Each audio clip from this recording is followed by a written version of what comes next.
If you're like me, you grew up on textbooks, and it seemed like the textbook was created on the first day of creation and that's the only way there ever was to learn. But believe it or not, textbooks have only existed for a short time in the history of the world.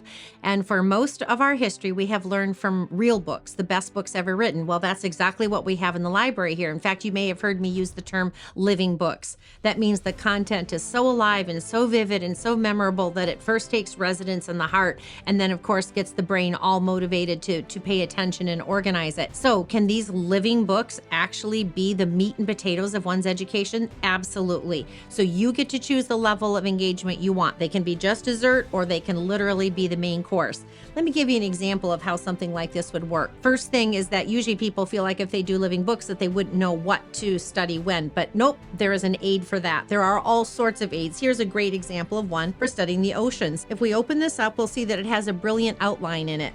It begins with an overview and then Bible verses related to God's creation of the ocean, which are self-explanatory because the Bible speaks for itself. And then we get into this part of the outline right here. And it says that in our study of oceans, we're going to begin with exploration, in particular, early travels, primitive boats, etc. So guess what? All you need as a parent is something like this. You come into the library, you point to us where you are on the outline, and when it says primitive boats, we're on it. Here, for example, is a book called The Pharaoh's Boat.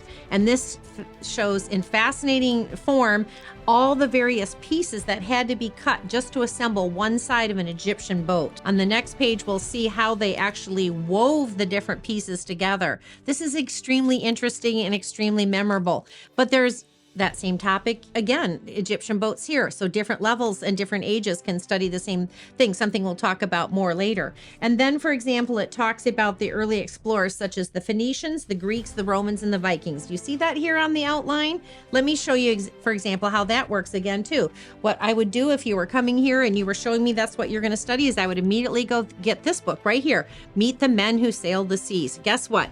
Here's this chapter right here, Hanno of Carthage. Guess what? He was a Phoenician, just like we had in our outline. Look at this next chapter right here, the Battle of Salamis. That was a Greek battle. Look at our next chapter right here. This is called Pythias. Pythias was a Roman who was in search of tin to make better metals in Rome, and he ended up in Britain. So there's our Roman sailor, and you can bet what the next chapter is. It is all about the Vikings or the Norsemen. So this book right here follows in perfect order the outline that we had to study here. So you can see that this provides the parent with a roadmap, and then the living books themselves tell the story. And they tell it in such an engaging fashion and with lively and vivid art. It's so much different than a textbook that you will find your kids bubbling and talking about it forever. But this book goes on to guide you through all sorts of study about the oceans, even the chemistry of the oceans, the minerals in it. It talks about different landforms in the ocean. It talks about waves and tides and currents. All this outline is what it's telling you to cover. So for example, if you were to say that you want to know it's time to learn about the tide, we would hand you this book. If you said it's time to learn about some of the currents in the ocean, we would hand you this wonderful book. This is a book you will never forget as long as you live. It is so well written and so wonderful. This is not just learning for the test, this is learning for life. And that's why these are called living books. But this same thing happens at all different levels. So here's a book just about the Red Sea or just about the Sargasso Sea. Again, that would be covered in your outline. Here's another example, is if you need to learn about the layers of the ocean. So here's that topic for younger children, and here's this topic for older children. So it doesn't matter the ages. You can have the actual living books be the meat and potatoes, as I said, of your entire educational program, and it's just a matter of finding a roadmap, and then we're here to help you. Just tell us what you're looking for, and we will dive into this collection and use it. So you have a broad panoply of options about how you would like to engage these books.